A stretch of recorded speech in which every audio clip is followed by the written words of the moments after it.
Oke, baik. Bismillahirrahmanirrahim. Assalamualaikum warahmatullahi wabarakatuh. Terima kasih kepada Hanif ya panggilnya. Hanif atau Muflis? Iya Mas, Hanif. Ya, dan juga teman-teman panitia semuanya atas waktunya dan juga teman-teman peserta. Izin ya, saya buat share screen. Oke. Boleh dijadiin apa? Co-host nggak yang HUD, yang akun HUD, HOOD. Panitia. Oke, alhamdulillah. Sebentar ya Mas. Alhamdulillah. Oke. Alhamdulillah afwi syakur ar-raufil ghafur wa ilahi tasirul umur alladzi waffaqa man syaa min ibadihi tahsibil makasibi wal ujur wa ja'ala syaghlahum bi tahqiqil iman wal amal shalih yarjuna tijaratan lan tabur. Asyhadu an la ilaha illallah al-malikul haqqul mubin wa asyhadu anna muhammadan abduhu wa rasuluh shadiqul wa'dil amin. Amma ba'du. Baik, sambil nunggu teman-teman semuanya, gimana kabar puasanya hari ini? Udah khatam berapa kali di Ramadan ini? Ada yang udah khatam 5 kali? Nggak mustahil ya, kayaknya khatam gitu. Soalnya aku punya teman-temannya omiku gitu, mereka itu udah ibu-ibu, kerjaannya banyak, ngerjain tugas rumah tangga dan lain-lain. Alhamdulillah, aku dapat cerita mereka tuh bisa 3 hari khatam gitu loh. Jadi seorang ibu-ibu ya, ibu-ibu bukan kita. Mereka tuh benar ibu-ibu dengan aktivitas berjibun. Kalau malam itu kan nyiapin sahur, habis itu mereka sahur, terus masih nyuci piring, habis itu mungkin sholat, habis itu masih nyapu, ngepel, nyuci baju, ngurus anak, ngurus suami. Ternyata bisa gitu loh buat khatam. Punten ini yang jadi co-host yang akunku satunya yang ada, soalnya aku pakai laptop yang ini HP. Jadi semoga kita yang lebih muda ini, yang waktunya banyak, yang sekarang kuliahnya daring ya ini ya, apa udah masuk ini, kuliahnya kan masih daring. Semoga kita bisa meniru semangatnya mereka, semoga kita bisa meneladani para ibu-ibu itu dan kita nggak kalah gitu loh. Masa yang masih muda-muda yang katanya kata Soekarno kan, berikanlah aku pemuda, 10 pemuda saya akan kuguncangkan dunia, tapi ternyata buat ngaji aja malas gitu loh. Ternyata buat tilawah aja kita mencari-cari alasan gitu. Maka semoga kita dijauhkan dari orang-orang seperti itu. Oke, baik teman-teman semuanya, ini ya ini buat disclaimer ya, kan tadi juga di CV udah dibacakan. Jadi aku tuh bukan ustadz ya, cuman mahasiswa. Jadi nantinya yang tak bawakan pada pagi hari ini, kalau misalnya kok dikit banget ayatnya ya nggak apa-apa ya, mohon izin. Nanti kalau misalnya teman-teman pengen mencari tahu tentang misalnya keutamaan Al-Quran di ayat-ayat atau di hadis-hadis, nanti bisa teman-teman buka kajian, insya Allah di YouTube itu banyak banget para asatidz yang lebih kompeten daripada saya. Jadi nanti saya pengen bercerita aja tentang mungkin banyak pengalaman tentang mungkin hikmah-hikmah dan tadabbur yang pernah saya dapatkan mulai dari dulu sampai sekarang ini. Oke, teman-teman semuanya, kalau misalnya kita berbicara nih tentang Ramadan ini, tadi udah dibahas ya sama Hanif tadi ya. Kalau misalnya kita bahas tentang Ramadan gitu, pasti yang pertama kali kita kepikiran di bulan Ramadan itu apa? Pertama mungkin iklan marjan. Terus kalau nggak iklan marjan, kita langsung kepikiran iklan tuh loh, yang jarum, yang lagunya Ebit GAD itu mungkin masih ingat ya, zaman-zaman kecil dulu. Atau misalnya kita bicara tentang Ramadan, mesti kita langsung kepikiran mau nyari buka di masjid mana ini. Mungkin teman-teman udah pernah ngerasain ya di Ramadan lalu kan. Kalau dulu pas aku mahasiswa tuh sering bikin list gitu loh. Jadi kalau masjid ini itu nanti buka puasanya pakai gulai, masjid ini pakai sate, masjid ini pakai bakso gitu. Jadi kita tergantung nih, kita mau menu berbuka seperti apa, nanti kita datang ke masjid itu. Jadi Ramadan itu seolah-olah adalah bulan di mana kita tuh ya makan gratis dan bisa pilih menu itu Ramadan. Atau mungkin bagi sebagian yang lain, Ramadan adalah momen buat ketemu sama doi ya, karena mungkin yang punya mantan di SD atau di SMP, Ramadan jadi ajang buat modus kan, kita ketemu gitu, alasannya bubar padahal kangen.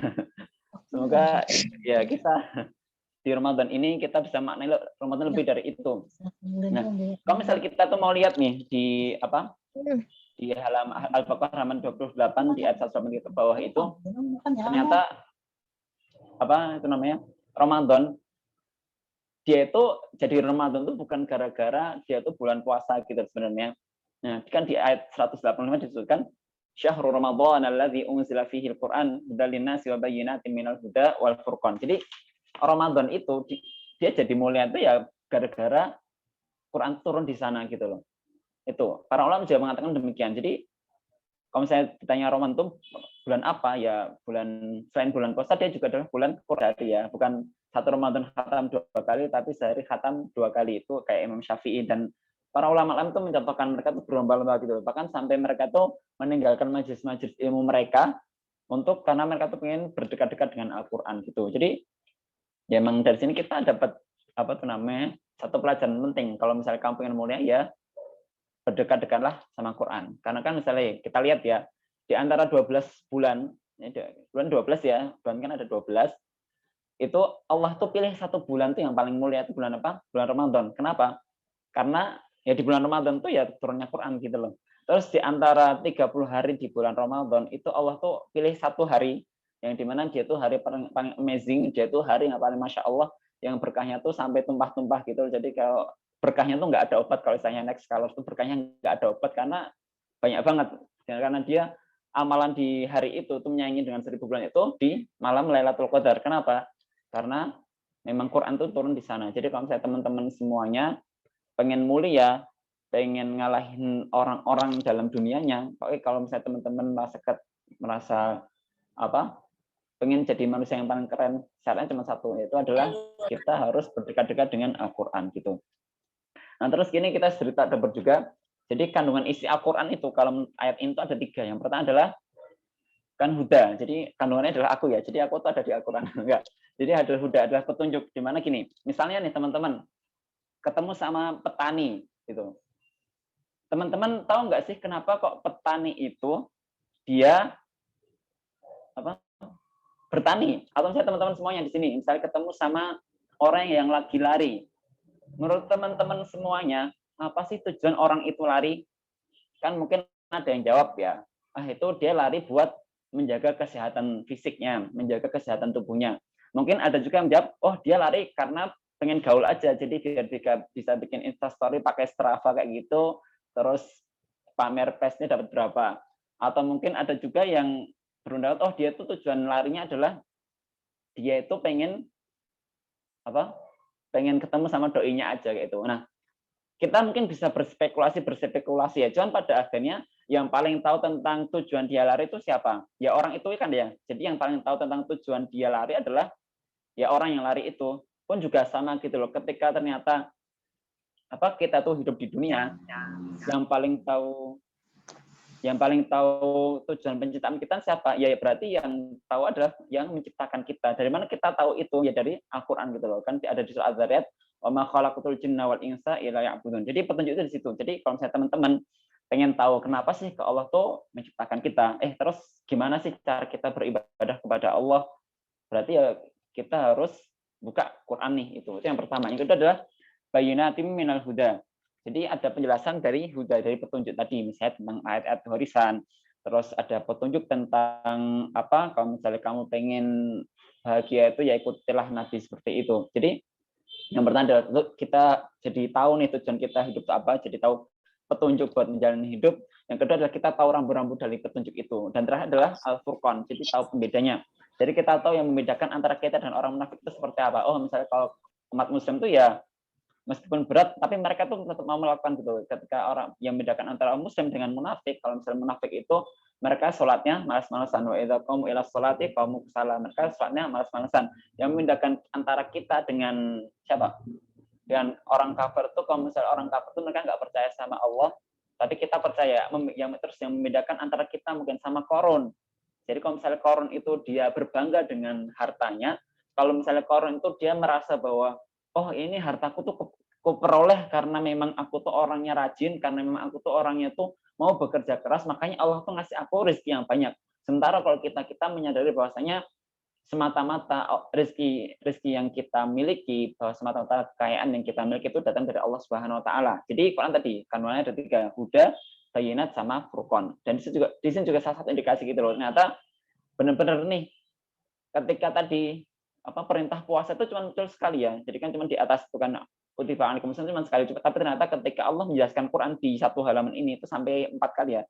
Kan unzila fil Quran, terus dia Allah juga menjelaskan tentang Huda, Bayinat, sama Al-Furqan. Jadi ini jadi satu indikasi lagi nih bahwa ternyata Ramadan itu bukan cuma bulannya sirup marjan, bukan cuma bulannya perang sarung atau juga ngabuburit, tapi juga Ramadan adalah bulannya Al-Quran. Oke. Nah, tapi gini nih, ternyata di salah satu ayat yang lain Rasulullah SAW itu pernah Rasulullah SAW itu pernah mengadu ke Allah, dan itu diabadikan di surat Al-Furqan ayat 30. Wa qala Rasul ya Rabbi inna qaumi ittakhadhu hadzal Qur'ana mahjura. Jadi Rasul itu pernah ngadu gitu loh. Jadi itu ya bedanya Rasul sama kita tuh, kalau misalnya kita tuh ngadunya itu ke media sosial gitu lah. Misalnya kayak, ya Allah, ini kenapa sih kok lipstikku patah, padahal dia tuh mereknya bagus, NYX MS12 nih, baru beli kemarin di Guardian, kok sekarang udah patah. Atau misalnya yang cowok-cowok, ya Allah, ini gimana ya, ini mobilku ceper, mobilku habis kena polistilir, kok sekarang jadi barat, ini pintunya nggak bisa dibuka. Nah, itu kita sukanya ngadu di media sosial dengan harapan dapat perhatian dari manusia. Tapi beda sama Rasulullah. Kalau Rasulullah itu ngadunya itu ke Allah. Jadi kalau misalnya kok merasa hidup kita susah, ya jangan-jangan karena emang kita salah mengadu gitu loh ya. Kalau misalnya teman-teman ngadunya ke media sosial, pengen cuma dapatnya apa? Dapat itu exposure aja, cuman kita nggak dapat solusinya gitu. Nah, balik lagi ke ayat ini, jadi Rasul itu mengadu gitu loh, bahwasanya kaumku telah menjadikan Al-Quran sesuatu yang diacuhkan. Memang sih di ayat ini asbab nuzulnya adalah karena pada saat itu kaum Quraisy itu pas mereka itu dibacakan Al-Quran kayak nggak mau gitu loh. Jadi ketika Rasul itu pengen ngajarin Quran, pengen mendapatkan Quran, terus mereka itu langsung berpaling kayak gitu. Cuman kalau kata Ustadz dulu, ayat ini juga bisa berlaku nih bagi sekarang umat Muslim.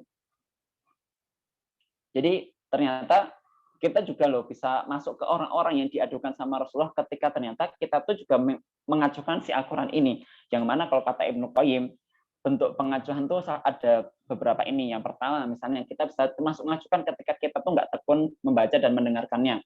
Kita juga bisa termasuk dari mereka yang mengacuhkan kalau misalnya kita tuh kayak tidak mengindahkan hal haramnya walau kita tuh percaya dan dibaca. Jadi meskipun kita sudah baca, tapi kita kalau misalnya tahu kandungan yang Quran seperti ini, tapi kita tuh kayak nggak peduli. Berarti itu kita terujuk kepada Al-Quran.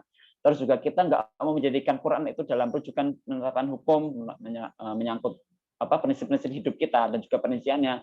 Terus juga kita nggak mau memikirkannya dan memahami apa yang dikehendaki Allah. Terus kita juga nggak mau menjadikan Quran itu sebagai obat bagi penyakit-penyakit hati. Nah, kalau misalnya kata Ibrahim, ketika memang ada salah satu dari beberapa ini yang masuk, yang kita akan berarti jangan-jangan kita termasuk orang yang diadukan sama Rasulullah Shallallahu Alaihi Wasallam itu. Jadi makanya jangan sampai demikian. Oh ya, aku cerita ya. Satu ketika aku tuh pernah curhat ke salah satu ustadku. Jadi aku merasa gitu loh. Ya alhamdulillah ya. Kan selama kuliah, alhamdulillah dilancarkan kuliahku, bisa lulus tepat waktu, kemudian alhamdulillah dilancarkan juga bisa ikut berbagai organisasi, bahkan bisa jadi sampai ketua kayak gitu. Tapi ada satu titik di mana aku tuh merasa kayak kebayang-bayang gitu loh. Ini gimana ya perasaannya, kayak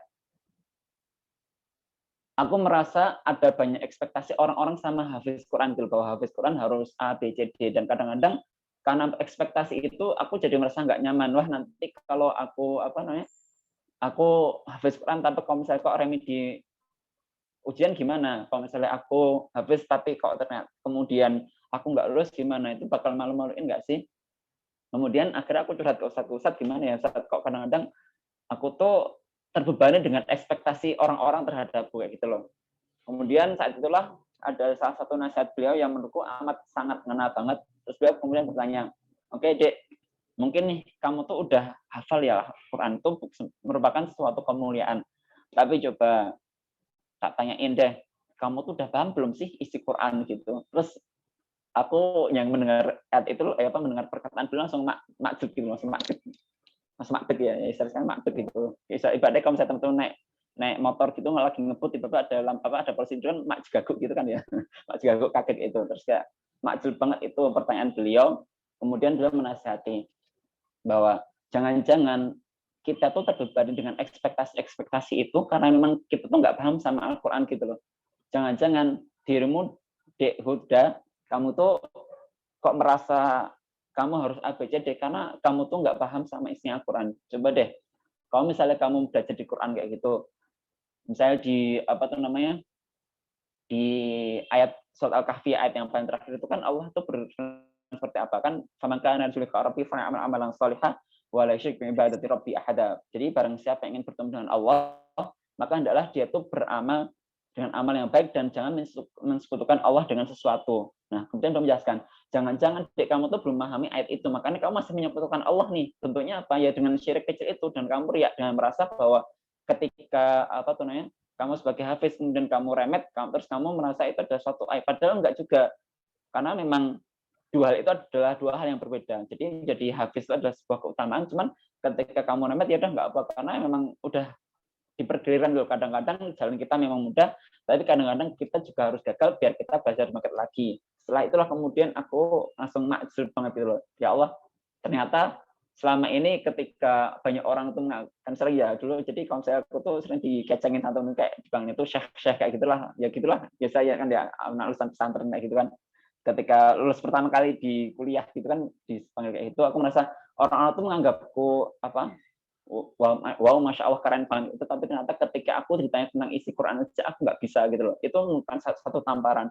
Terus aku juga lihat teman-temanku tuh, mereka tuh yang mungkin apa tuh namanya, mereka kuliahnya SMA-nya di SMA negeri, itu mereka tuh bisa semangat banget buat ikut kajian gitu loh. Jadi teman-temanku yang dulu nggak ikut di pesantren, tapi mereka tuh semangat banget buat datang kajian.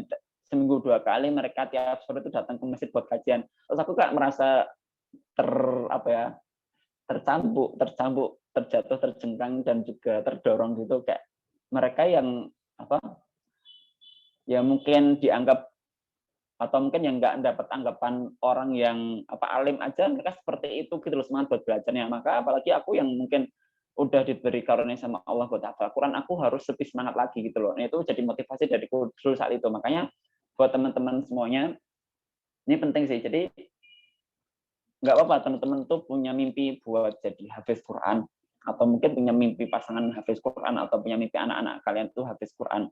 Cuman jangan sampai lupa juga bahwasanya ada yang lebih penting dari segala hafal, yaitu kita memahami maknanya dan juga menerapkan apa isinya. Itu penting banget itu menurutku ya. Itu yang paling penting buat teman-teman semuanya. Dan ya udah gitu. Oke, nanti kita bahas lagi di belakang. Oke, jadi ini aku sedikit cerita juga ya tentang nanti mungkin tentang apa itu namanya. Ya, semoga bisa jadi motivasi kita kenapa kok kita tuh harus lebih dekat lagi sama Quran gitu. Oke, ini mungkin teman-teman udah lihat ya. Ada gambar apa ini? Yang paling kiri ada tisu, di tengah ada kertas gorengan, yang paling kanan ada Quran. Oke, teman-teman semuanya kalau misalnya kita lihat 3 gambar ini, tisu, kertas gorengan sama Al-Quran ini, mushaf ini, semuanya bahan dasarnya apa? Kan sama ya, bahan dasarnya adalah kayu yang diolah sebagaimana rupa, sedemikian rupa, aku juga nggak tahu prosesnya kayak gimana, pokoknya ujuk-ujuk lah kayu ditebang sampai akhirnya jadi kertas gitu loh. Nah, tapi ternyata meskipun mereka tuh sama-sama dari kayu, mereka punya nasi yang berbeda nih. Yang pertama misalnya dia kayu diolah jadi kertas terus jadi tisu. Nah, si tisu ini dia nasinya kayak gimana? Ya nggak jauh-jauh, kalau dia misalnya kalau di negara-negara barat, dia mungkin nasinya ada di toilet atau di toilet, bahkan mereka buat ngelap itu, buat istinjaknya mereka pakai tisu. Atau kalau misalnya di kita mungkin kalau misalnya dia jadi tisu, paling dia nasinya nggak jauh-jauh dari tempat makan, di mana dia dipakai buat ngelap umbel atau ngelap capres apa ya? Capres itu kayak sisa-sisa makanan yang ada di sekitar mulut, atau dia buat ngelap meja gitu. Jadi nasibnya nggak jauh-jauh dari situ. Itu nasib si tisu yang pertama. Terus yang kedua, kertasnya dia mungkin jadi koran atau jadi LKS ya, LKS atau mungkin jadi buku detik-detik ya. Mungkin teman-teman waktu SMP, SMA, SD itu tahu buku detik-detik ya. Dia mungkin ketika buku detik-detik itu dia di awal dia dipergunakan. Cuman lama-lama ketika dia udah mulai nggak ada isinya, ketika isinya udah mulai kadaluarsa, ya udah dia akhirnya jadi bungkus gorengan gitu kan ya. Jadi ternyata kayak ujian, bahkan misalnya dia jadi kertas ujian yang kalau saya dulu kan ada tulisannya kan dokumen negara sangat rahasia gitu kan. Ketika emang ujiannya udah lewat, dia udah nggak berarti sama sekali, dan akhirnya berakhir di mana? Berakhir di gorengan juga gitu. Jadi dia jadi pembungkus gorengan kayak gitu. Nah, sementara yang paling kanan kita lihat mushaf ini. Jadi mushaf itu tadi dia asalnya sama-sama dari kayu, tapi ketika dia tuh tertulis di sana Al-Qur'anul Karim, ketika ada ayat-ayat Allah di sana, kita tuh bahkan perlakuan mushaf itu dengan istimewa gitu loh. Yang bahkan kalau beberapa adab tuh sampai ketika bawanya aja kita nggak boleh petentang-petenteng. Ketika kita membawa mushaf, kita ditaruh di dada. Terus kayak kita kayak cium-ciumin mushaf kayak gitu. Kita mungkin kalau misalnya menaruh mushaf jangan sampai di bawah, kita taruh di tempat yang tinggi gitu. Padahal itu sama-sama dari kertas, tapi ternyata mereka punya nasib yang berbeda. Nah, itu padahal dia kayu ya, kayu. Nah, ini apalagi kita manusia. Mungkin makanan kita itu sama-sama makan nasi ya, sama-sama makan nasi, pakai pecel, pakai telur, sama keripik. Mungkin buka kita sama-sama pakai kolak, es buah, es degan, es belewah, dan juga ayam bakar. Mungkin kita sama-sama makan nasi 3 kali sehari, mungkin kita sama-sama minum 8 gelas sehari. Tapi yang membedakan antara satu dengan yang lainnya di antara kita adalah Allah itu akan mengangkat derajat orang yang semakin dekat dunia dengan Al-Quran gitu loh. Dan itu adalah janji Allah Subhanahu wa taala. Bahkan juga Allah juga pernah ada hadis bahwa Allah tuh punya keluarga di antara manusia. Nah, terus kemudian para sahabat bertanya, siapa sih keluarganya Allah itu? Terus kemudian Rasulullah menjawab bahwa keluarganya Allah adalah ahli Quran gitu. Jadi itu menjadi salah satu motivasi buat kita juga. Jadi kalau misalnya teman-teman nih pengen jadi lebih mulia, ya kita harus lebih dekat-dekat dengan Al-Quran gitu loh. Kan sama lah kasusnya kalau misalnya teman-teman mau skripsinya lancar, kan kita juga harus dekat-dekat sama dosen ya. Maka kalau misalnya kita pengen hidup kita dilancarkan, ya kita harus dekat-dekat sama Allah. Salah satunya dengan apa? Dengan kita juga mengakrabkan diri dengan Al-Quran itu ya. Jadi sekali lagi penegasan buat teman-teman, kalau misalnya teman-teman pengen jadi tisu ya nggak apa-apa. Kalau misalnya teman-teman pengen jadi soal ujian buat UN ya nggak apa-apa. Tapi kan paling ujung-ujungnya berakhir di pembuangan sampah. Tapi kalau misalnya teman-teman itu pengen hidupnya teman-teman semuanya dari awal sampai akhir itu bermanfaat dan juga tidak pernah disia-siakan sama Allah, ya kita harus mengakrabkan diri dengan Al-Quran itu ya. Dapat ya poinnya ya. Oke, misalnya buat motivasi kita lagi juga. Jadi gini nih, mungkin teman-teman ya sering ya baca jurnal atau baca buku kayak gitu, atau bahkan baca hadis. Ada nggak sih di sini teman-teman yang mungkin baca jurnal ilmiah, 1 jurnal per hari gitu, ada nggak? Kalau aku sih enggak. Jadi mungkin kita ada ya yang rajin banget baca, terus kita rajin banget baca jurnal, baca buku pelajaran, baca hadis kayak itu sampai mungkin banyak halaman per hari, sampai mungkin beratus-ratus ribu halaman per hari gitu. Tapi semua hal itu kalau misalnya kita nggak niat buat ibadah, nggak niatkan hal itu buat ibadah, ya dia nggak akan bermanfaat gitu loh.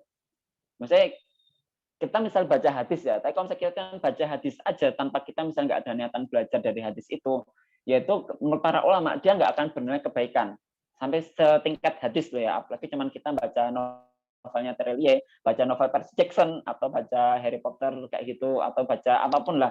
Ketika memang kita niatnya cuman buat rekreasi aja, kita niat apapun ya kita nggak dapat ibadah. Saya beda sama Quran gitu loh. Kita misalnya baca Al-Quran, kita cuma baca aja, belum sampai tadabbur, belum sampai kita tuh mengambil istifadah dari Quran itu kita sudah dapat pahala gitu. Yang mana kalau di hadisnya Rasul tuh barang saya baca satu Al-Quran tuh dia mendapatkan 1 kebaikan, dan 1 kebaikan dilipatkan 10 kali. Terus kata Rasul, 1 yang dilipatkan 10 kali itu bukan satu kata kayak alif lam mim, tapi alif itu bernilai 10 kebaikan, lam bernilai 10 kebaikan, mim bernilai 10 kebaikan. Nah, bayangin aja teman-teman semuanya, ketika teman-teman baca Bismillahirrahmanirrahim aja udah dapat 190 kebaikan.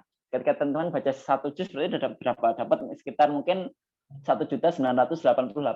Kalau misalnya teman-teman nggak percaya silahkan hitung. Aku juga ngasal.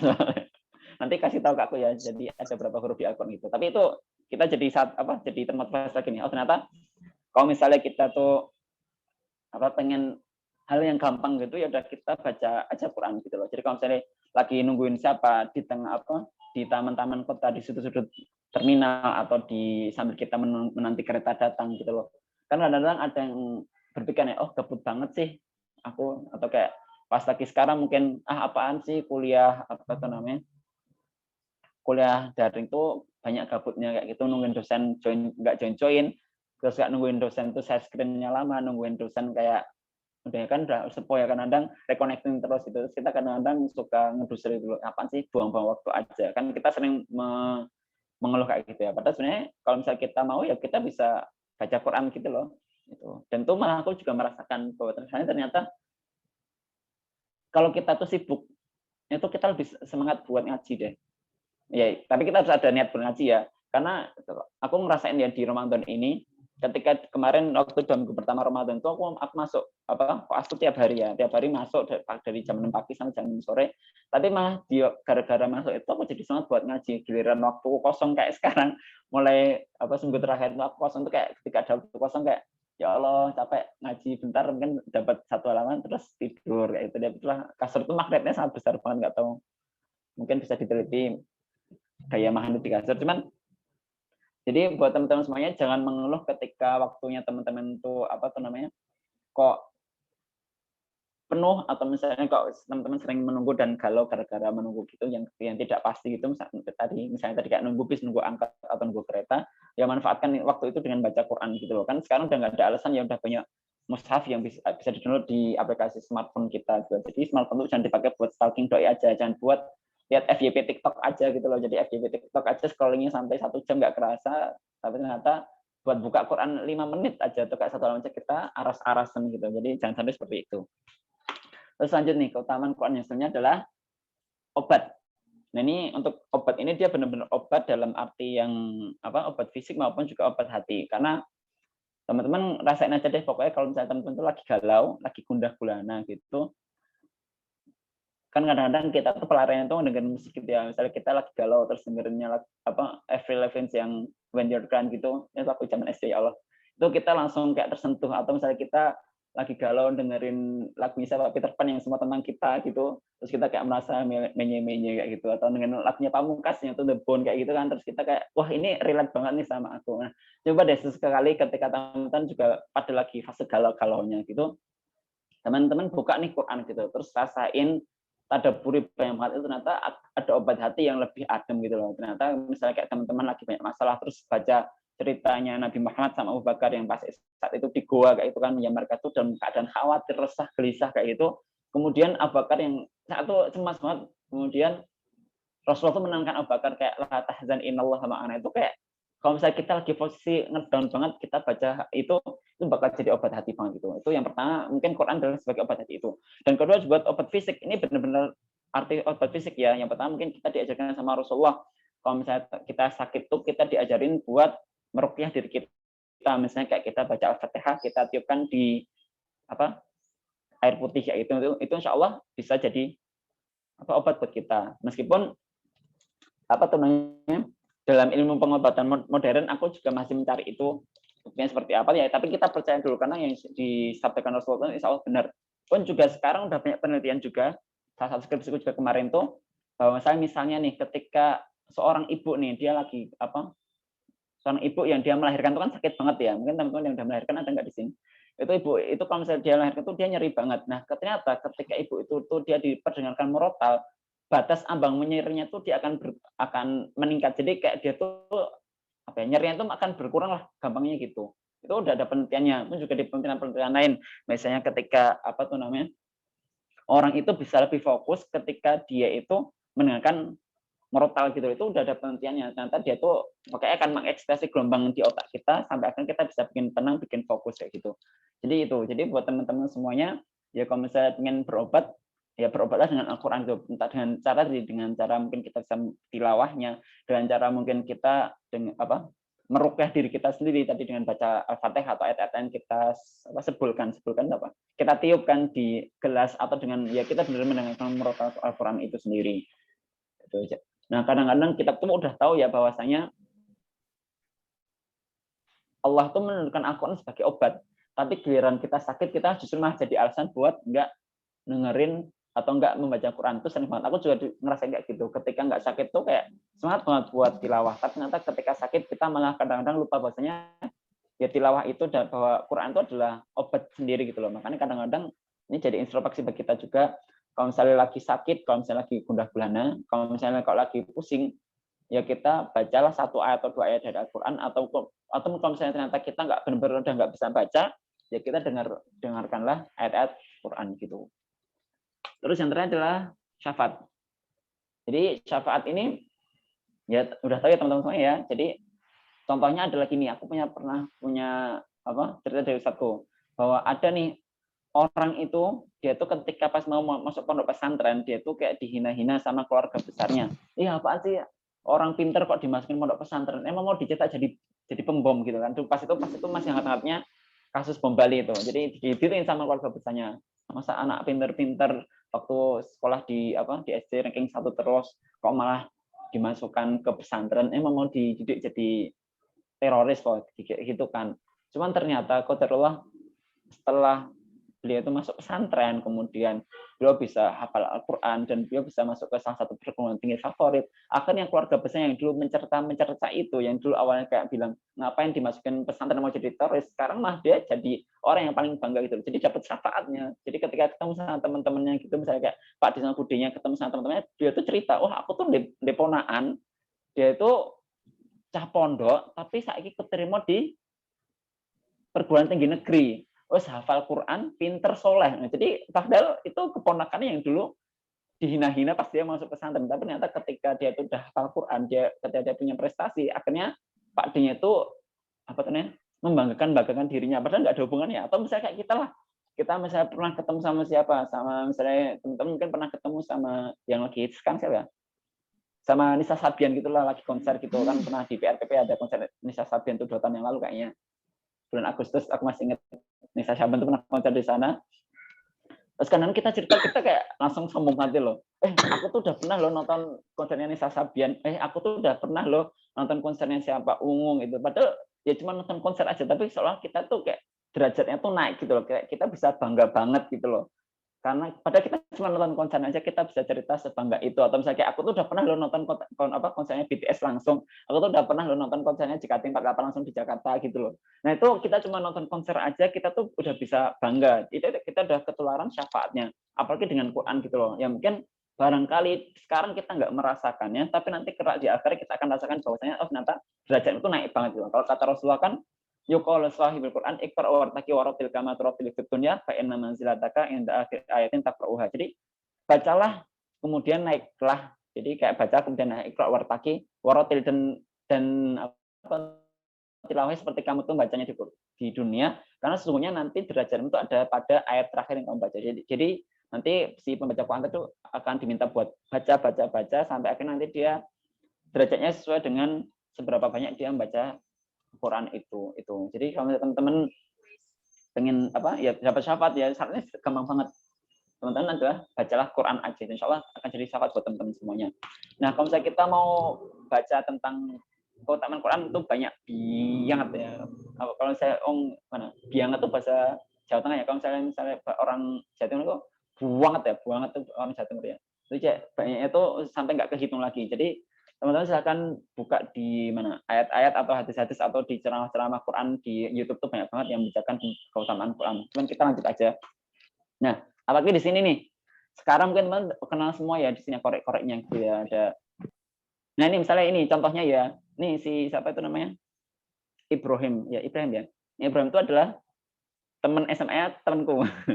Teman SMA-nya temanku. Itu kan jauh ya. Cuman kadang-kadang ketika kita punya kontaknya gitu, akan punya kontaknya si Ibrahim itu, dan dulu juga sempat kita follow gitu. Itu kita bangga banget gitu. Wah, aku di-follow sama si Boim ini loh. Nah, padahal ya enggak terus apa hubungannya gitu loh. Cuman yang hal duniawi itu aja kita bisa bangga. Apalagi tadi kalau misalnya kita tuh benar-benar bisa nge-follow Quran dengan sebenar-benar follow, kita bisa nge-follow sunnah dengan sebenar-benar sunnah, itu bakalan lebih wow lagi syafaatnya nanti di akhir gitu.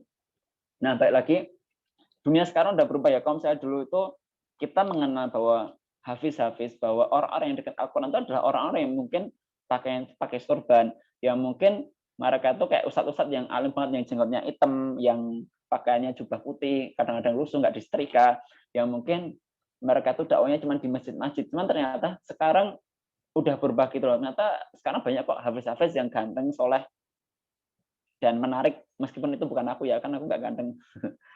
Sekarang banyak kok hafiz-hafiz yang mereka tuh nggak cuman ceramahnya di masjid-masjid, tapi mereka juga jadi arsitek, tapi mereka juga jadi dokter, tapi mereka juga jadi pedagang-pedagang yang sukses kayak gitu loh. Jadi dunia ini udah berubah, bahwasanya trennya kalau misalnya dulu tuh ya tadi hafiz itu cuma ada di masjid-masjid dan juga di TPA, sekarang mereka udah menjamah ke dunia-dunia yang lain. Makanya teman-teman semuanya, ya kalau misalnya teman-teman mau kalah nggak bukan salah, takutnya nanti dihujat sama SJW Twitter nih.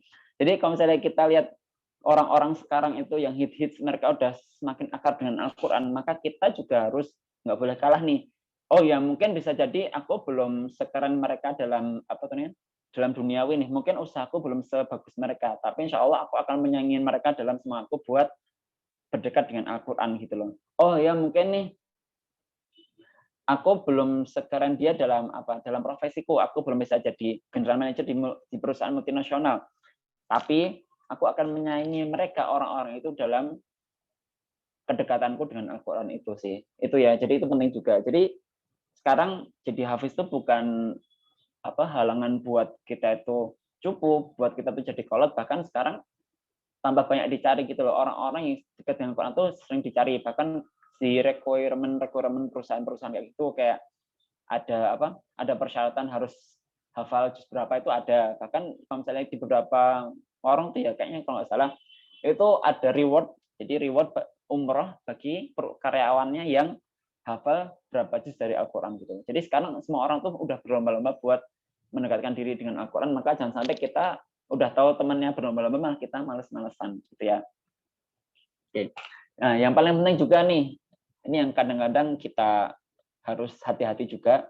Jadi kalau kata Uncle Ben ya, kata Paman Ben di film Spider-Man, ya mungkin teman-teman hits banget dengan dan hafal dengan quote ini, with great powers comes great responsibility. Jadi di setiap kekuatan yang besar tuh ada tanggung jawab yang besar juga. Kalau misalnya kita nggak bisa manfaatkan kekuatan itu, ya bisa jadi kita malah justru menjadi senjata makan tuan gitu loh. Pun juga sama.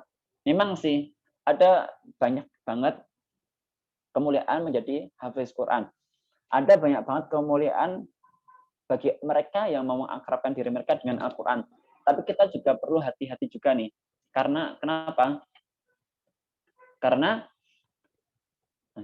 Karena ketika kita tuh nggak bisa menjaga niat kita, karena ketika kita tuh nggak bisa menjaga niat kita tadi, ketika kita mungkin jadi hafiz cuman biar bisa ngelamar si doi, kita mungkin jadi hafiz atau baca Quran cuman biar kita dapat kuliah di mana, kita belajar Al-Quran cuman buat dapat beasiswa aja, cuman biar kalau misalnya di satu desa kita diangkat sebagai wah dia loh anaknya Pak Slamet itu dia hafiz Quran, jadi akhirnya kita dipuji-puji aja.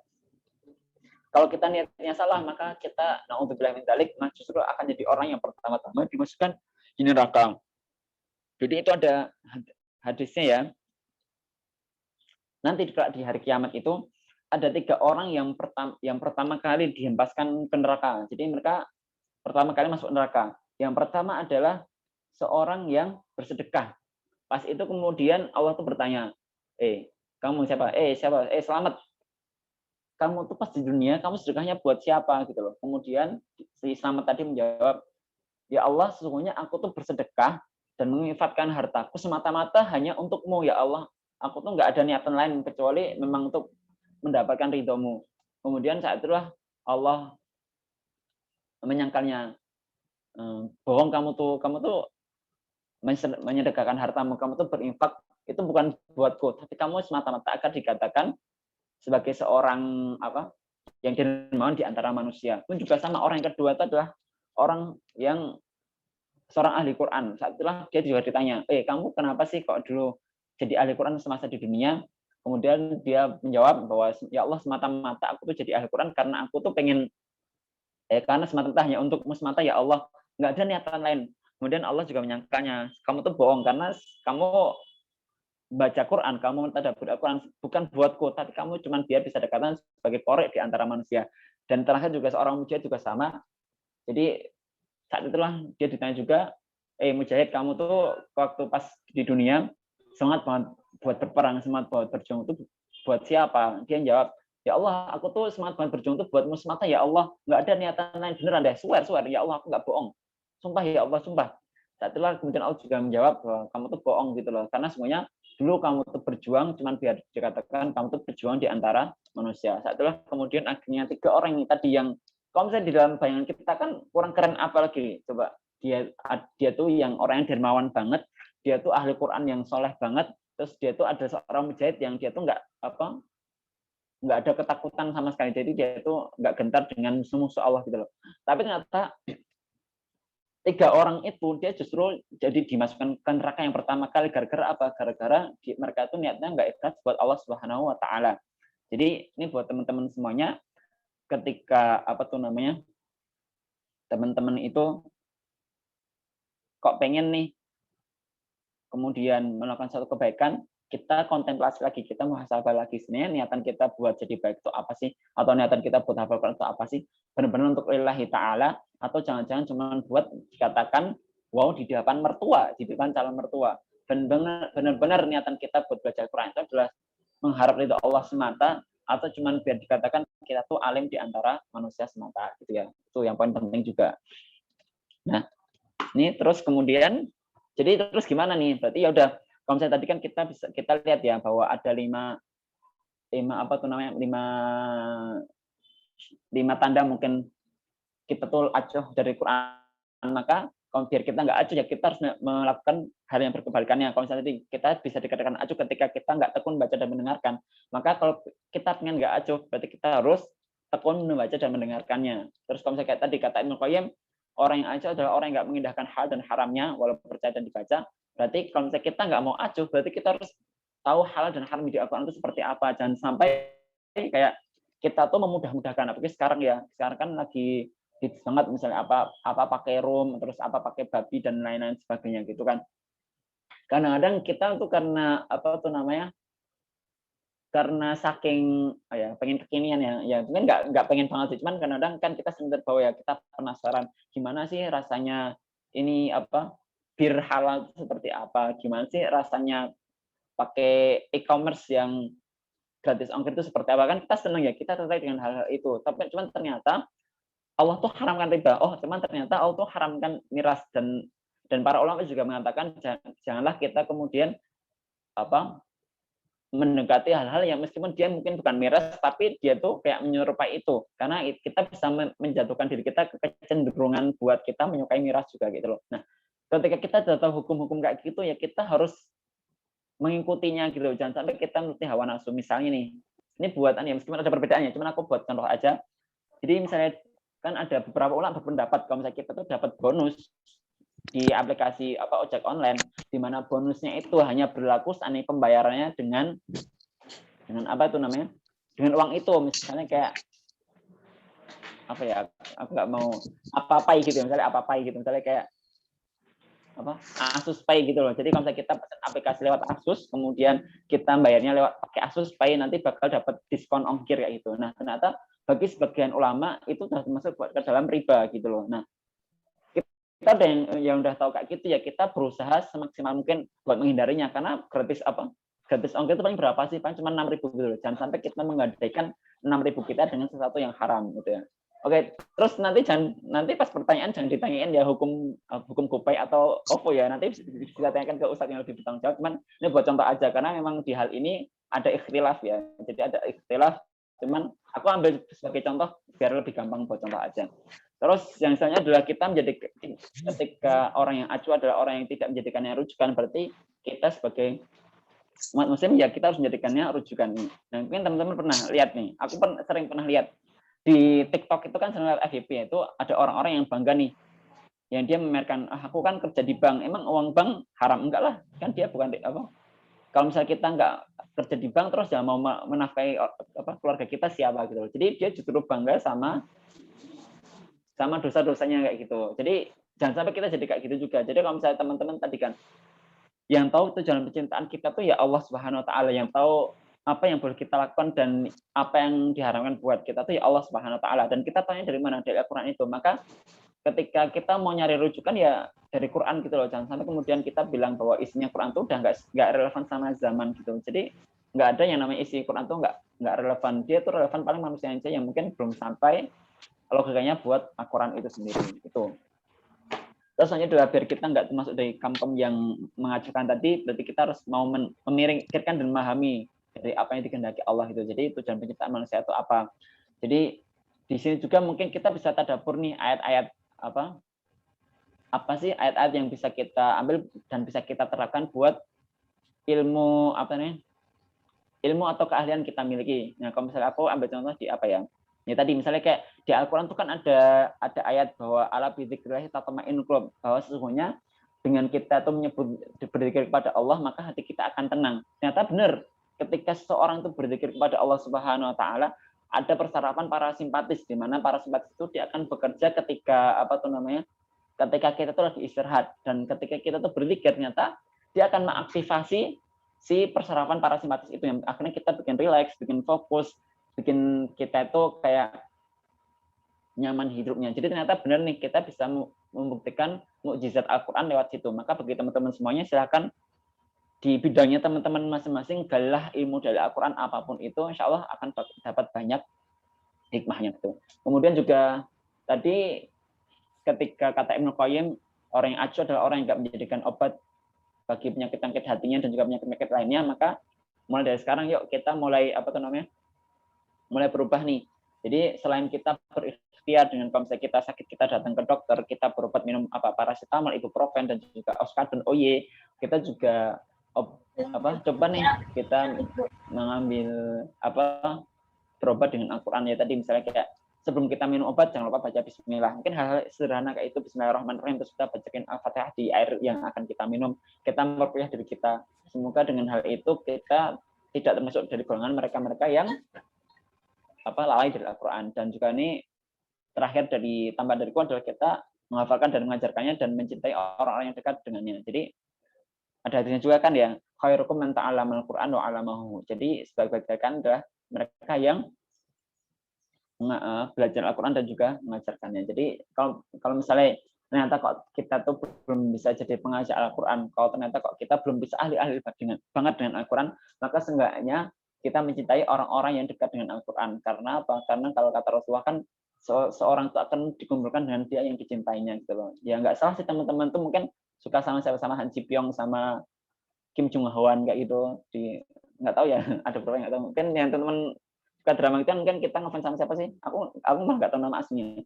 Ya nggak apa ngefans, cuman jangan sampai kita tuh terlalu ngefans sama mereka terus kita lupa bahwasanya kita tuh harus lebih ngefans sama orang-orang yang hidupnya tuh diberkahi dengan Al-Quran gitu loh. Yang hidupnya itu dekat dengan Al-Quran. Karena kenapa? Ketika kita mencintai mereka, maka kita berharap suatu saat nanti kita tuh bakal dikumpulkan sama mereka di surga gitu. Kalau kata seorang ustaz itu kan ya, jika seandainya nanti kok teman-teman tuh nggak menemukanku di surga, maka ya silahkan lihat ke atas gitu. Siapa tahu aku ada di surga di atasnya. Enggak gitu.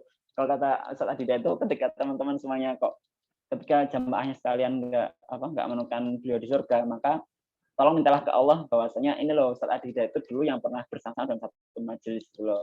Maka kumpulkanlah ya Allah kita di surganya. Itu juga sama sih, ketika ternyata kok kita belum bisa jadi alim banget, seenggaknya kita tuh punya orang-orang soleh, kita punya teman-teman yang dia tuh dekat dengan Al-Quran, yang bisa mengingatkan kita pas lagi futur, yang bisa ngajak kita pas lagi males, yang mereka tuh mau mendoakan kita sehingga akhirnya nanti kita bisa bertemu bersama di surganya Allah Subhanahu wa taala. Oke, next ini ya kiat-kiat mungkin tips buat teman-teman semuanya. Yang pertama adalah tadi ada 6 tips ya nanti. Yang pertama adalah niat, pastikan tadi niatnya ikhlas lillahi ta'ala ya. Ini penting banget. Karena tadi kan ya, kalau misalnya kita niatnya nggak ikhlas, justru jangan-jangan naudzubillah min dzalik, kita justru jadi orang-orang yang pertama dimasukkan Allah ke neraka. Terus juga ini aku pernah lihat video YouTube di bagus banget itu di seriesnya Wardah, pas wawancaranya Mbak siapa? Dewi Sandra ya, Dewi Sandra sama Dinda Hao. Saat itu ada salah satu quotes yang keren banget. Pas itu bahasanya tentang nikah nih. Cuman ya bisa kira juga. Saat itu kemudian Dinda Hao tuh bilang bahwa kalau misalnya kita tuh nikah niatnya ikhlas lillahi ta'ala, maka apa sih yang perlu kita khawatirkan gitu.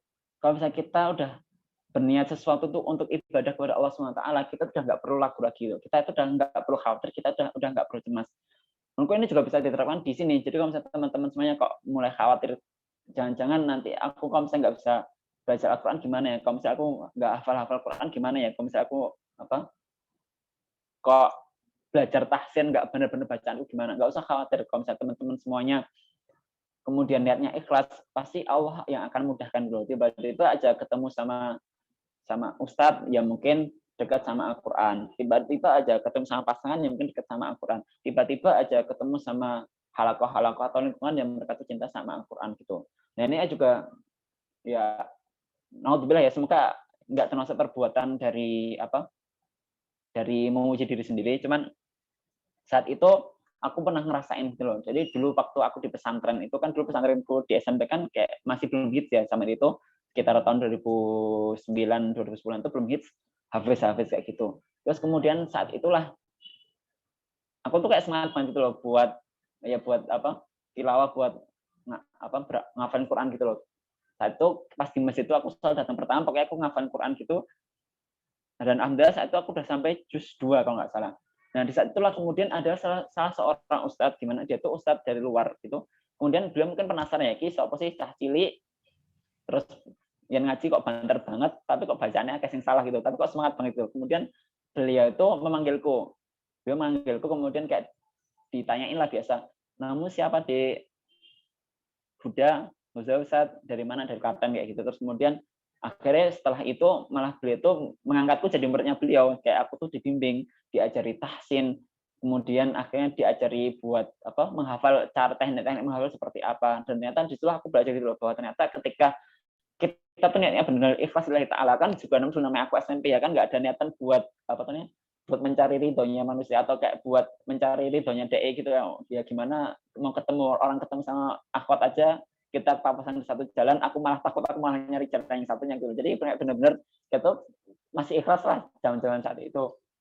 Dan ketika kita ikhlas itu, ternyata Allah tuh yang akan mempertemukan gitu. Jadi alhamdulillah akhirnya aku bisa ketemu sama beliau, sama ustadzku itu, sering diajak tahsin, bahkan pas lagi jam-jam kosong itu aku sering sama beliau diajak buat keluar beli mie ayam, padahal orang di pondokku di pesantrenku saat itu dia tuh keluar buat makan tuh nggak boleh, tapi sama ustadzku kayak aku diajak beliau buat jajan mie ayam gitu. Jadi ternyata ketika memang tadi kita niatnya ikhlas buat Allah Ta'ala, Allah tuh yang akan mempertemukan kita dengan orang-orang baik itu. Ketika kita niat ikhlas semata-mata untuk Allah Subhanahu Wa Ta'ala, Allah yang akan mempertemukan kita dengan orang-orang yang bervisi sama. Kalau kata Mas Kurniawan Gunadi itu ya, jadi orang-orang yang baik itu akan dipertemukan dalam perjalanan. Dan ditambah dengan kata Ustaz Felix Xiao, bisa jadi mungkin orang-orang baik itu nggak dipertemukan di dunia, tapi seenggaknya nanti kita masih bisa dipertemukan di surganya Allah Subhanahu Wa Ta'ala.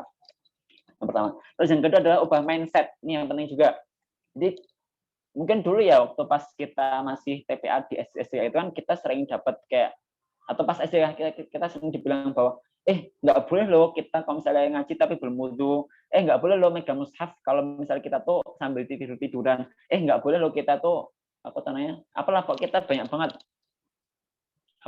aturan yang nggak boleh gitu. Padahal sebenarnya memang adabnya Quran tuh kalau misalnya kita tilawah, kita lebih bagus misalnya kita tilawah sambil menghadap kiblat, udah berwudu kayak gitu.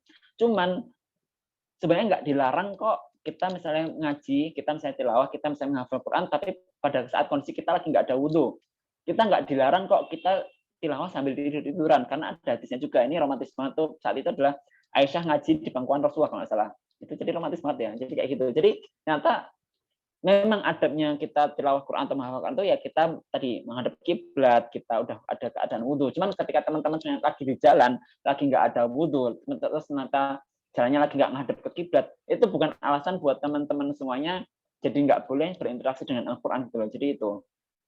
Jadi ulama juga membolehkan dalam kondisi apapun dan dimanapun, asalkan nggak di kamar mandi ya teman-teman buat tilawatul Quran. Jadi sambil rebahan nggak apa, sambil ngaji diulang-ulang 1 ayat 2 ayat ya gitu. Jadi mindset kita harus ubah. Terus misalnya juga kita harus buat target juga. Misalnya teman-teman mau tilawah, misalnya di Ramadan kita 3 juz per hari ya kita target tilawahnya. Atau misalnya teman-teman mau menghafal Quran sehari itu 1 halaman atau 3 ayat itu ya, berarti harus ada targetnya gitu, dan kita harus konsisten sama target itu. Nah sekarang nih buat teman-teman semuanya, ini aku bukan endorse ya karena aku nggak dapat duit sama sekali. Kita tuh udah dimudahkan sama teknologi gitu loh. Misalnya kita pengen khatam, sekarang udah ada aplikasinya target khatam, di mana nanti di aplikasi ini teman-teman tinggal tulis nih pengen khatam berapa kali atau pengen khatam berapa hari sekali, udah tinggal ditulis aja, nanti udah ada notifikasi. Ya udah notifikasi nanti kayak diingetin, oh kamu hari ini kurang tilawah berapa halaman itu. Dan ya kita manfaatin di teknologi itu, jangan sampai teknologi itu ada cuman buat kita scrolling FYP TikTok sampai kelar itu, walaupun nggak bakal kelar, atau kita scrolling story Instagram sampai akhir, sampai nggak ada yang merah-merah lagi gitu. Jangan sampai buat kayak gitu aja. Tapi kita juga manfaatkan gawai kita manfaatkan teknologi itu untuk menunjang produktivitas kita gitu loh. Atau misalnya kayak teman-teman semuanya senang metode pas lagi ngafal Quran tuh diulang-ulang. Nah itu ternyata kan udah ada aplikasi yang di Quran Android ya. Ini aku nggak tahu ya kalau iPhone kayak gimana, karena aku nggak punya iPhone jadi belum bisa ngasih testimoni. Cuman ada aplikasi yang Quran Android itu, atau di aplikasi lain juga ada. Kita bisa loh kayak misalnya mau ngulang buka mushafnya, kita pengen ngulang berapa ayat itu diulang berapa kali, dan syekhnya juga siapa kita bisa milih gitu loh. Jadi kalau misalnya teman-teman kok sambil jalan pengen ngafalin Quran, yaudah misalnya kayak target hari ini pengen ngafal surat Al-Fajr ayat 1 sampai 5, yaudah dari perjalanan misalnya dari mana ya, dari Banyumanik sampai ke Salatiga gitu ya, naik bis gitu. Yaudah tinggal pasang headset, buka aplikasi ini, setelah aja tadi surat Al-Fajr ayat 1 sampai 5 diulang mungkin 20 kali itu, ya udah nanti teman-teman sambil tidur gitu enggak apa-apa, nanti bakal terulang terus murotalnya gitu loh. Dan itu bisa mudah kita keep juga gitu loh. Jadi mungkin kita sambil ngebis, sambil kita naik bis, tapi kita juga bisa tetap dengerin murotal Quran, dan kita juga bisa tetap sambil ngafalin Quran kayak gitu. Jadi teknologi itu udah memudahkan kita gitu. Cuman kadang-kadang kitanya tuh nggak mau belajar buat teknologi itu. Jadi kadang-kadang kita kayak karena terlalu tadi kita suka nyari-nyari alasan gitu, kayak aku kalau ngafal harus di masjid, harus di mana gitu ya. Itu kan kadang-kadang kita nyari alasan, karena sebenarnya teknologi udah banyak, udah mudah. Kita kenapa kok masih suka mencari-cari alasan gitu loh. Jadi kalau kata Tony Stark pada Spider-Man di Spider-Man Homecoming itu kan ya, jadi kalau misalnya kamu tuh punya kalau kamu merasa nggak berdaya dengan aplikasi itu, kalau misalnya kamu tuh merasa nggak berguna tanpa kostum itu, berarti kamu emang nggak layak buat mendapatkan kostumnya. Juga sama seperti kita, kalau misalnya kita tuh kayak merasa nggak bisa hafal, kalau misalnya kita nggak ada dalam keadaan A, B, C, D, jangan-jangan memang kita nggak layak buat jadi penghafal Quran itu. Jadi jangan sampai kita punya alasan seperti itu ya. Mulai sekarang kita bisa tilawah dimanapun dan kapanpun, kita bisa menghafal Quran dimanapun dan kapanpun. Bisa jadi memang sih nggak seefektif kalau misalnya di tempat A. Bisa jadi emang nggak seefektif kalau misalnya kita tuh ada dengan yang bagus. Cuman jangan sampai kemudian itu jadi alasan kita nggak mau menghafal, kita nggak mau tilawah di semua tempat gitu loh. Poinnya di situ ya. Tuh. Terus yang ini juga, yang 3 yang terakhir, yang pertama adalah cari teman juga. Jadi menurutku ini penting juga, teman-teman yang soleh kayak gitu. Kalau misalnya teman-teman pengen menghafal Quran, ya cari halakoh. Kalau misalnya teman-teman itu pengen baca Al-Quran, ya carilah kajian-kajian yang isinya orang-orang yang juga mau belajar Al-Quran. Memang sih otodidak itu bisa, tapi susah. Karena kadang-kadang iman itu kan naik dan turun ya. Ya kalau misalnya kita naik terus, cuman kita kalau misalnya pas lagi turun gimana? Itu makanya peran teman itu penting. Dan teman ini juga tambahan juga, teman yang baik itu nggak cuman di di perkara-perkara agama aja. Aku dulu pernah dapat nasihat dari salah satu katingku. Kalau misalnya kamu itu pengen jadi soleh, ya kamu harus punya teman-teman yang soleh juga, karena kamu bakal termotivasi sama mereka. Tapi kalau misalnya ternyata kamu itu pengen jadi orang yang pintar, kamu juga harus cari teman-teman yang ambis juga, yang mereka tuh rajin belajar. Kalau misalnya kamu itu pengen sukses di organisasi, maka kamu juga harus nyari orang-orang yang memang orasinya bagus, nyari orang-orang yang memang mereka tuh ambis di organisasi gitu. Jadi kalau misalnya kamu pengen bagus di semua bidang, kamu juga harus punya teman-teman yang bagus di semuanya. Jadi kayak kamu juga ada teman yang halakoh, ada teman halakoh Quran, ada teman hafal Quran, ada teman juga yang ambis belajar bareng, ada teman juga yang mungkin ambis buat di organisasi gitu loh. Jadi akhirnya kita dapat semuanya. Karena namanya manusia itu semua itu kadang turun, kadang naik. Dan dengan kita punya teman, bisa jadi pas kita lagi turun, teman kita lagi naik, akhirnya kita ikut kecipratan semangatnya mereka. Terus yang tadi manfaatnya yang sedikit tadi udah tak sebutkan juga. Jadi jangan sampai juga kita beralasan bahwa kita cuma punya waktu 5 menit, bahwa mungkin kita cuma punya waktu 10 menit dari waktu bis datang gitu. Mungkin kita cuma punya waktu yang sedikit gitu. Karena kadang-kadang apalagi orang-orang yang perfeksionis ya, merasa kalau misalnya aku nggak tilawah 1 halaman itu merasa nggak berguna. Apaan sih, kan nggak sampai halaman, nanggung lah. Ya jangan sampai kita punya pikiran seperti itu. Pokoknya ketika ada waktu sempit ya manfaatkan, ada waktu sedikit manfaatkan dulu. Karena kadang-kadang kalau kita masih nunggu waktu yang besar, ya bisa jadi kita susah buat menemukannya gitu loh. Dan ini juga aku pernah takjub ya. Ini berkaitan ya tadi yang cari teman juga. 2 Ramadan lalu, pas aku pertama-tama masuk koas tuh aku udah kepikiran nih, wah nanti gimana ya rasanya kalau misalnya udah koas tuh kayak waktunya tuh pasti bakalan sibuk banget gitu loh. pasti aku bakal nggak ada waktu buat tilawah, pasti udah bakal susah. Cuman ternyata aku tuh punya teman-teman satu circle kayak gitu, yang kita tuh saat itu kayak saling motivasi itu ya. Ada terus kemudian temanku ada yang cerita, alhamdulillah pas lagi di ruang operasi, jadi beliau itu di ruang operasi, beliau bisa tilawah 2 juz. Bayangin coba di ruang operasi kan lihat lihat supervisornya, jadi dokter pembimbingnya itu lagi operasi, beliau itu kan kadang-kadang operasi kan nggak semuanya menarik ya, kadang-kadang pas lagi proses-proses yang eksplorasi nyari apa gitu kan, itu kan lama banget itu, bisa sampai 5 jam itu. Nah beliau itu ternyata bisa nyambi di salah-salah waktu itu bisa tilawah 2 juz gitu loh. Di saat itu aku juga baru akhirnya kayak sadar lagi bahwa ternyata seringkali kita tuh tadi mencari-cari pembenaran buat alasan kita buat nggak mendekatkan diri dengan Al-Quran. Kita seringkali mencari-cari alasan buat kita tuh kayak nggak buka Al-Quran. Padahal sebenarnya kita punya waktu yang banyak, walaupun mungkin sedikit-sedikit gitu. Terus yang terakhir adalah kita harus komitmen ya. Jadi komitmen istiqomah dan jangan cari-cari pembelasan, jangan cari pembenaran, jangan cari-cari alasan gitu. Karena semuanya itu bisa dan bahkan juga udah banyak membuktikannya. Jangan beralasan aku bukan dari pesantren, jangan beralasan aku mungkin bacaanku belum bagus. Ya kalau misalnya bacaan belum bagus berarti kita harus belajar gimana caranya biar bacaannya bagus. Ya kalau misalnya teman-teman mungkin bukan dari pesantren terus belum bisa bahasa Arab, ya udah nggak apa, teman-teman masih bisa baca terjemahannya kayak gitu. Itu tips dari pihak 6. Terus ini yang selanjutnya adalah ini menurutku penting juga. Duh, aku pengen minum nggak boleh ya ini ya. Haus nih. Bahwa yang menurutku penting adalah jangan sampai kita tuh cuman berhenti pada target embel-embel Qur'ani aja gitu kan. Sekarang kan hits kan ya lagi misalnya kayak mencetak generasi Qur'ani, apa-apa Qur'ani gitu. Jadi seolah-olah tujuan kita, dan kadang-kadang karena gara-gara hal itu kita tuh target Quran kita cuma sebatas misalnya punya gelar hafiz Quran aja gitu loh. Target kita cuma sebatas hatam hafal 30 juz aja. Target kita cuma sebatas pada pada ya punya titel aja gitu loh. Padahal sebenarnya kita harus bisa lebih dari itu. Nggak boleh, dan pesan ustadzku dulu juga jangan sampai cuma jadi embel-embel aja. Kita harus benar-benar tercermin. Misalnya yang pertama adalah ya kalau misalnya teman-teman itu mengaku cinta sama Al-Quran, berarti akhlaknya Al-Quran itu harus tercermin di diri teman semua. Kalau kata Aisyah itu kan akhlak Nabi SAW adalah Al-Quran. Jadi jangan sampai nih teman-teman semuanya yang mengaku ahli Quran, yang mungkin ada di lembaga dakwah juga, yang ada bahkan nggak cuma di lembaga dakwah, di organisasi manapun, kita tuh semangat buat misalnya kayak buat mendakwakan Quran. Kita semangat banget buat buat masing-masing ayat-ayat tentang Quran, atau misalnya kalau di organisasi kita semangat banget buat advokasi A, B, C, D. Tapi ternyata, ya ini jadi salah satu hal yang nggak boleh juga, ternyata ketika kita lagi ada tugas bareng, kita nggak mau ngerjain tugasnya. Tapi ternyata kita lagi ada tugas kelompok, kita cuma numpang nama aja, nggak ada kontribusi desanya. Itu menurutku adalah salah satu yang jangan sampai terjadi gitu. Jadi kalau misalnya teman-teman semuanya pengen jadi ahli Quran, ya Al-Quran itu harus tercermin dari diri kita semuanya. Kalau misalnya kita tuh pengen jadi, nggak cuma ahli Quran juga tadi ya, bahkan saya teman-teman jadi aktivis dimanapun itu berada, ya jangan sampai teman-teman tuh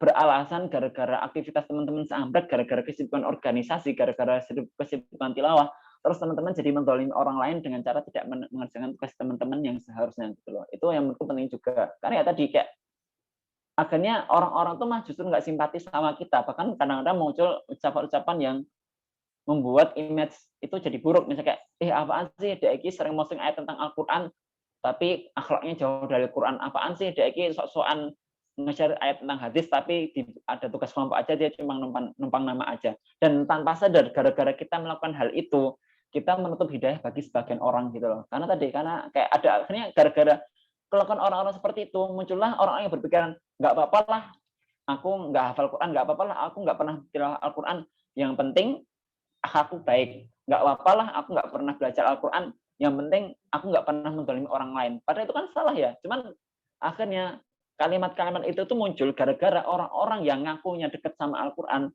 tapi dia tuh menzalimi teman-temannya. Kenapa kok kalimat itu muncul? Kenapa kok akhirnya hidayah bagi mereka tutupi?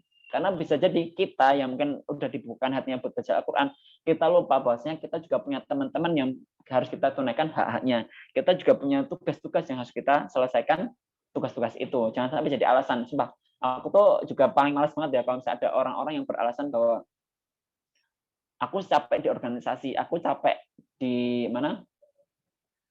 Aku capek di organisasi, aku capek dengan